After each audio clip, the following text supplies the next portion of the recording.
ever since I was a little girl, I was expecting something more. I had a sense of anticipation and that something great was coming and that I desired it. But I had no words for it. I couldn't find it in books. I couldn't find it in going to the movies. I couldn't find it in school. So I had suppressed it, a feeling that probably it was a wrong feeling. And because I'd suppressed it, it was a kind of nagging sense every day when I'd get up that something was missing in my life. But I suppressed that too because it didn't seem apparent as to what was missing. So when I had an experience that affirmed my expectation of something more, which showed me that it had been true and real and something that I could trust, it was like a release from within of everything that I already am, springing into being. And one way I expressed it is I had been like a shadow and I became substantial. If I had been a very pale blue person, I became brilliant blue. It was an affirmation and a realization of potential. That's what conversion was for me. And secondly, it made me sense that my own life was needed, not just to survive and make myself comfortable, but for the evolution of the world. And I began to get excited that that suppressed creative capacity could be used in the world, and creating felt good. And I've always said it's the next step after sex. Sex is creating, by attraction, the unknown child. Giving gift to the world is creating at the next level the unknown future.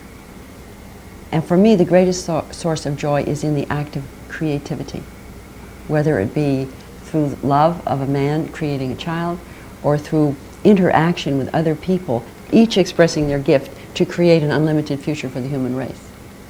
How do you know you're not fooling yourself? I mean, this works in a sense for you because it feels right. How do you know you're not kidding yourself? Mm-hmm. One way, it's like it says in the Bible, you'll be judged by the fruits of your work. I judge it by the fruits. First of all, I'm healthier, just in a very simple way. Before I had this experience, I used to get sick all the time. I'd have head colds and stomach aches and bronchitis. And since the day I had that cosmic birth experience, I haven't had one single cold. I can literally feel it getting to my throat, and I remember what excites me, and it goes right back up and never gets to the chest. I can verify it in terms of energy. I don't get tired. I wake up like an airplane taking off. And the only time I have an energy drop is if I have to forget that I have this involvement in life, and then I can get tired. But I've had a tremendous amount of energy. Third, I seem to be able to be helpful to other people. From what they tell me, I have been able to serve them in some way by giving them new insights, by giving them some idea of their own potential, by presenting a positive image of the future and stimulating hope. So I get feedback that's positive rather than negative. What excites me about everybody is that each of us is so underdeveloped. My feeling about each of us is that we have barely touched or tapped our full potential. Anybody who is beginning to develop their own potential is a stimulus to anybody else to do the same. I literally got turned on by a few people. Abraham Maslow was one, Jonas Salk was another, Teilhard de Chardin, a few people I met and a few people I read. And they affirmed this in me. Everybody I meet, I know, has untapped potential. So it's exciting to me to try to discover what it might be by sharing with that person what I discovered. And then the person discovers it for themselves. And I love to see it because it excites me and I know it's needed for the world.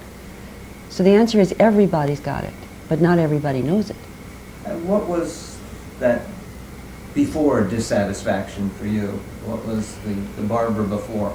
Well, the before Barbara was somebody who had a deep feeling of loneliness. I felt disconnected and I felt a misfit. Even though I was apparently doing the right thing, raising my children and serving my community and joining in community activities, I never felt at home. I felt alone. And somehow the sense that there was something that I was supposed to be doing that I hadn't discovered. So I felt a failure. Even though in many ordinary terms I had a lovely home, it's true, and I took care of my children and loved them. Took care of my husband and loved him, and he loved me. But I had this nagging feeling of failing. And I would say, but what am I failing at? And I didn't know. So I felt alone, a failure, and frustrated by that. That was the Barbara before. The Barbara after no longer feels alone, because I have found that there are thousands and thousands of people, and ultimately everyone, who has untapped potential, who need each other, and I've connected up with hundreds of people around the world. And that's a great joy. It's a bonding, it's a communion, it's the feeling of an intentional family worldwide. I don't feel a failure anymore, not because I've succeeded, but because I'm rewarded in the action that I'm doing, because it's full of love. And I don't feel a misfit, because I've found that these very characteristics of love of the future, of desire to connect, of wanting to learn, is what's needed. And I've met others who feel the same, and even if other people don't approve of me, I have experienced myself as being useful. I know people who have a feeling, act on it, keep growing, and never had to go through this kind of deep despair. Others of us don't listen to the inner signals, and then we get sick, and we get into problems, and some of us don't even make it. So the key there, I have found, is the capacity to listen to your intuition. Everyone has continual signals, and the signals for me have been pain and joy. When I get a joy signal, even if it's just a little flick of joy, I say, something happened that was right, go that way. It's like a little light in the dark. Then when I get a signal of pain, I say, thank you, tell me what I did wrong. And it's a useful signal. I usually get the pain in the solar plexus and the joy here.